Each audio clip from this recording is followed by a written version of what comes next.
the bus very slowly, not letting my sisters touch me in order to protect my precious cargo.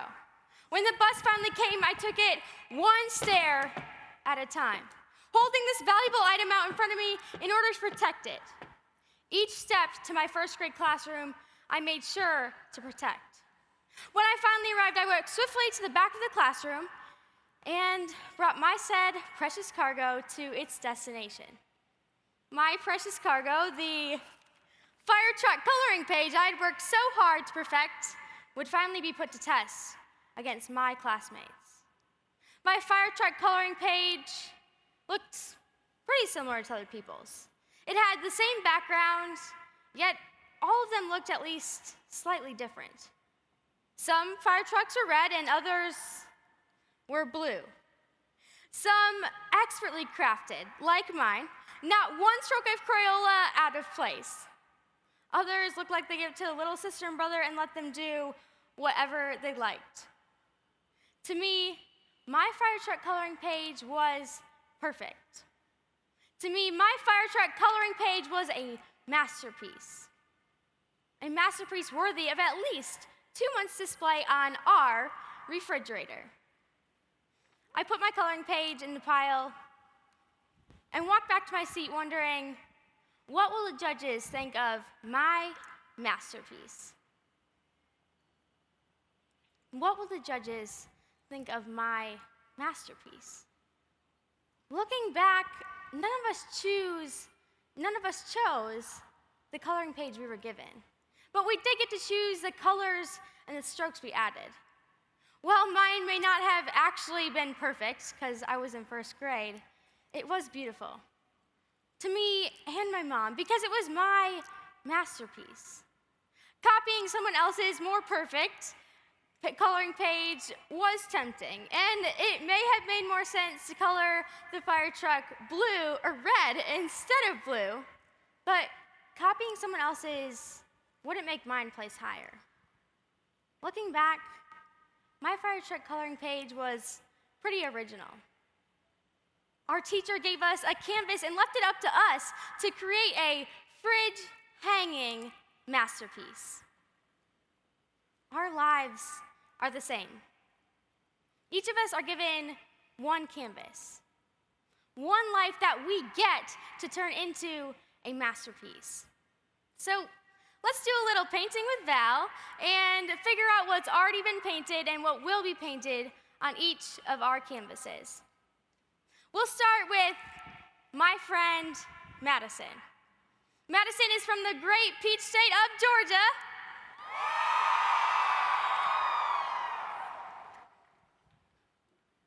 Do a little switcheroo. And this is what Madison's background looked like. See, Madison didn't get to choose her background, just like each of us. Before she could remember, she was raised by her mom because her dad was addicted to alcohol and prescription drugs. She felt like she had to prove her worth. Madison told me, I felt like I had something to prove because my background looked different than everyone else's. People in Madison's community judged her for being different. And she felt like she couldn't do anything to change what her background looked like.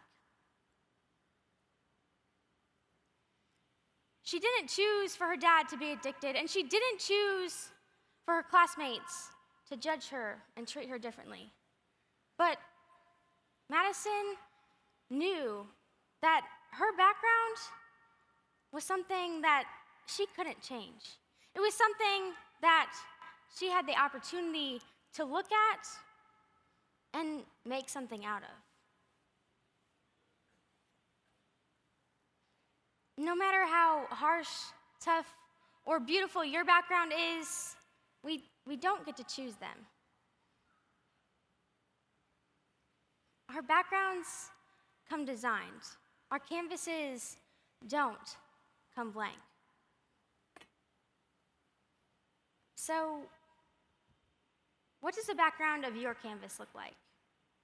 The things in your life like boundaries, family, things you couldn't and can't control. Our backgrounds, no matter how tough or beautiful, are the beginning of our masterpieces. We can't choose our canvas.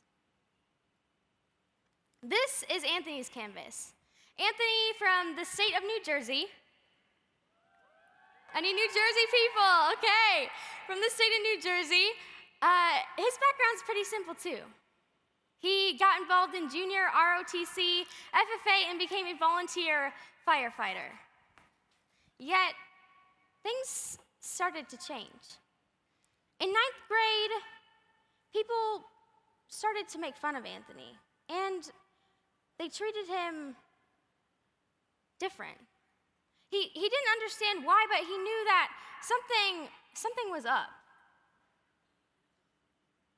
Anthony was told over and over that he didn't matter, that no one cared about him, and that he brought nothing to this world. And after a while, he believed them. He felt like he had no choice but to believe them. If Anthony would have looked at his canvas in 9th grade, he would see an ugly, useless, imperfect mess because people told him he was.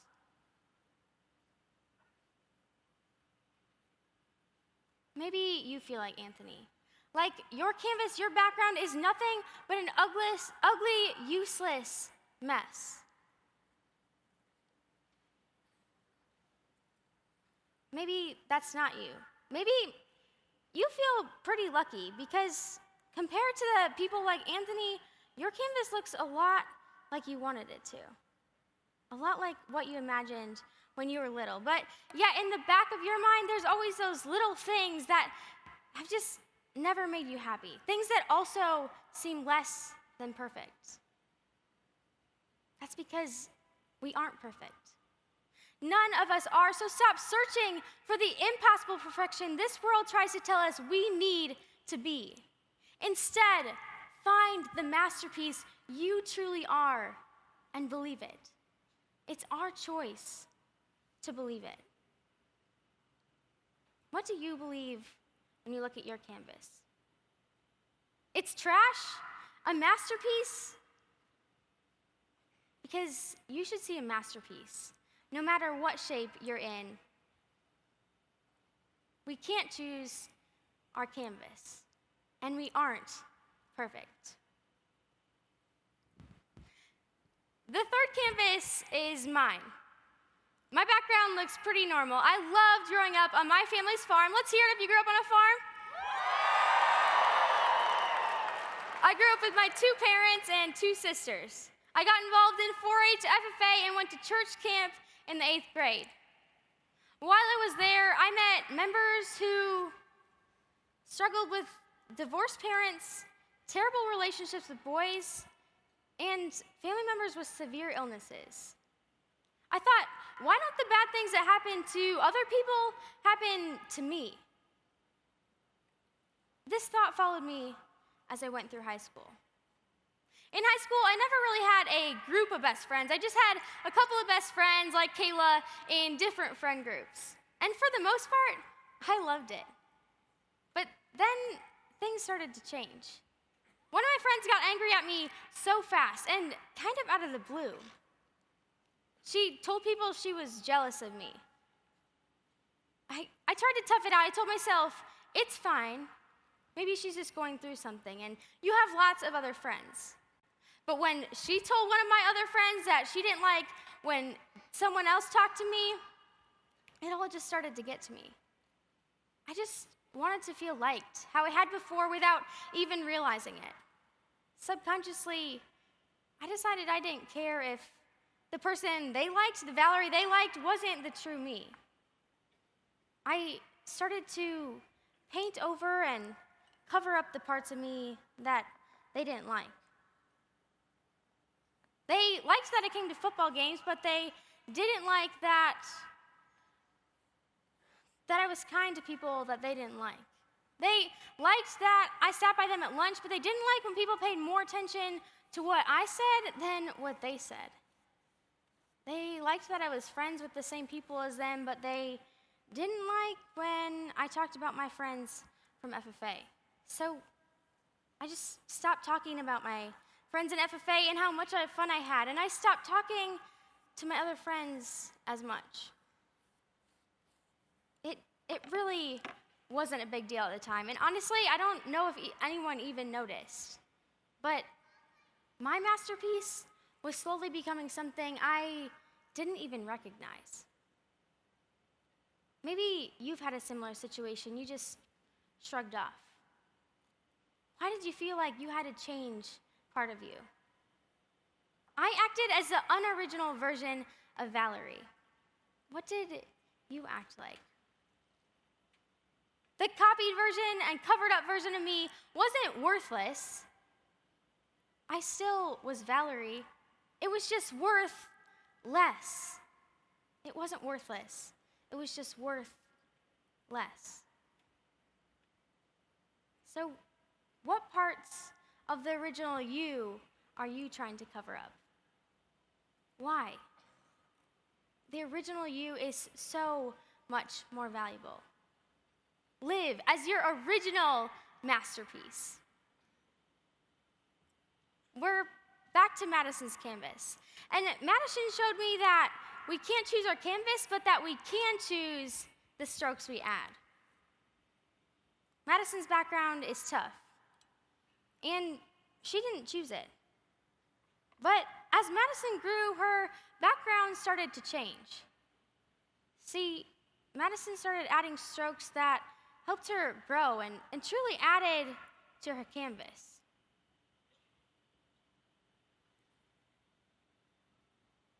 Although she felt judged by people in her community that told her, "Why do you even love your dad? He doesn't love you." Madison added a stroke by choosing to love her dad, even though he couldn't love her back. She visited him every day in the hospital. Although Madison felt like she didn't have a supportive family, Madison chose to push herself in school and in FFA in order to make every person in her family proud. Although she felt like people in her community would never be able to support her, Madison added a stroke by choosing to see the good in the people around her. Although Madison struggled when her dad passed away at their state convention, Madison added a stroke by choosing to speak at state convention and support her teammates and celebrate the FFA members who she had met over the year. Madison's background motivated her to love the people around her, even if they couldn't love her back, because she knew she didn't get to choose this background, and neither did any of us. We can't choose our background. But Madison learned that she could add strokes that truly add to her masterpiece. Of course, she made mistakes along the way, but that's how she grew. That's how her canvas became a masterpiece. It didn't happen in one stroke. It happened in the small and big decisions she made every single day. She became a beautiful masterpiece. So, what strokes are you adding to your canvas? Are they the strokes that matter the most? We can't choose our canvas, but we can choose the strokes we add. Anthony felt useless. People told him he was, so how could you blame him? We can all look at this and say, this is messy. It's less than perfect. But something began to change. Anthony got more involved in FFA, and as a result, he started to make his canvas into something beautiful as well. He found people in FFA that showed him his canvas wasn't useless. They supported him, and it was powerful. Yet it's up to Anthony to decide how he sees himself, not as useless or messy, but as a beautifully messy masterpiece. Anthony had to use what he believed in himself and flip it on its side in order to see that the mess in his life could be turned into a beautiful one. Do you wish you could throw your canvas in the garbage and start over? Listen, so did Anthony, and this is what his canvas is becoming. He chose to see this mess as a beautiful mess. And so can each of us, no matter how harsh, tough, or beautiful your canvas is right now. So let's just talk for a moment. How are you really doing? What imperfections do you need to let go of in order to see yourself as beautifully messy? I don't care what other people say about you or even what you sometimes say about yourself. All I need you to know is that you don't have to be perfect, but you do have to believe, like Anthony, that you are beautifully messy. We aren't perfect. We are beautifully messy. This winter, my teammates and I visited the Indianapolis Art Museum. While we were there, we spotted this painting. Orange, red, yellow. That's literally what it was called, and it was a pretty accurate description. Plain orange, red, and yellow. As Victoria, Trey, and I stood around the painting, giggling at how basic it looked, we decided to look up the cost. $87 million. What? How could something so basic cost so much? We were more than amazed. This painting looked unfinished, and it didn't even look worthy of hanging in the gallery with the paintings around it. I could go to the store, buy a canvas for $20 and paint and a paintbrush and then paint the same thing in less than 20 minutes. Yet, this original costs so much more than $20. Maybe this afternoon as we sit in these seats, that's how we feel, or that's how we felt in the past. Like the original version of us isn't worth much, or it's unworthy of hanging in the gallery of people that are around us. We think it's easier to be the copied version of us because there's less chance of the original getting damaged. We think a stroke might be added that we just don't want to be added to our canvas. Yet it's quite the opposite. And that's what I learned when I started to cover myself up, when my friends judged me for who I was. When we pretend to be someone we aren't and copy the people around us, we aren't living as our original.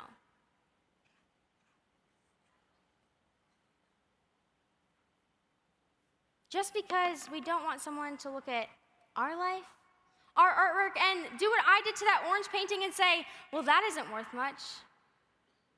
We need to live as our original. Live as your original, unfinished masterpiece. Today, in complete honesty, I stand up here not knowing what each of you are feeling like or how you're doing.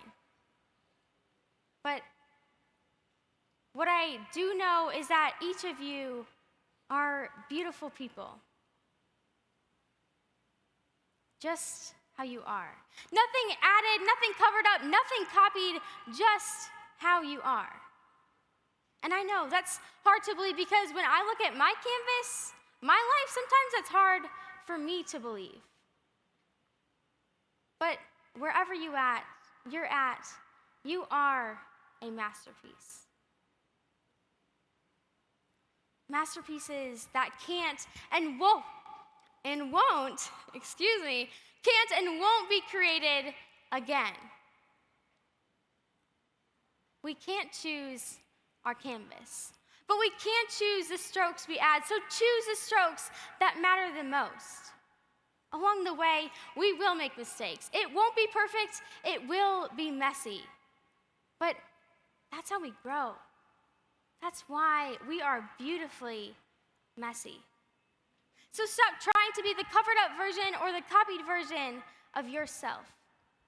Instead, live as a masterpiece.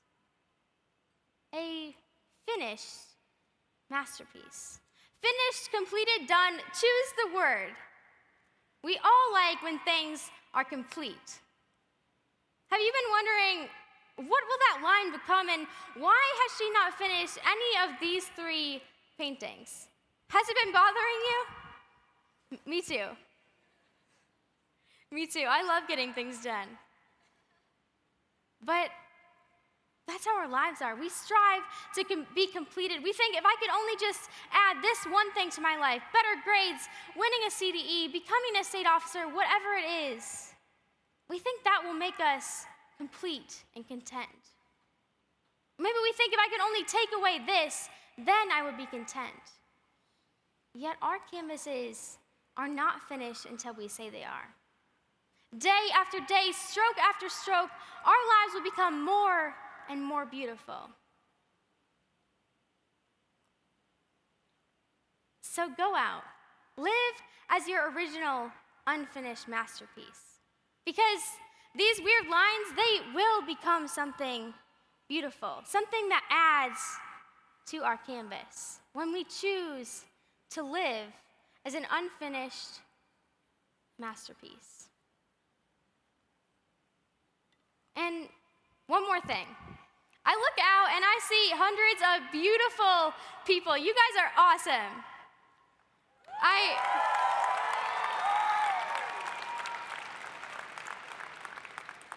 I know some of your names, and a lot of them I don't.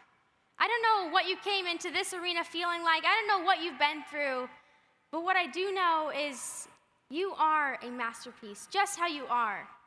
Maybe you came in here feeling like Madison, like your background is unfair, or like Anthony, and like your life is useless, or like me in that you had to cover up at least part of yourself to be worth something.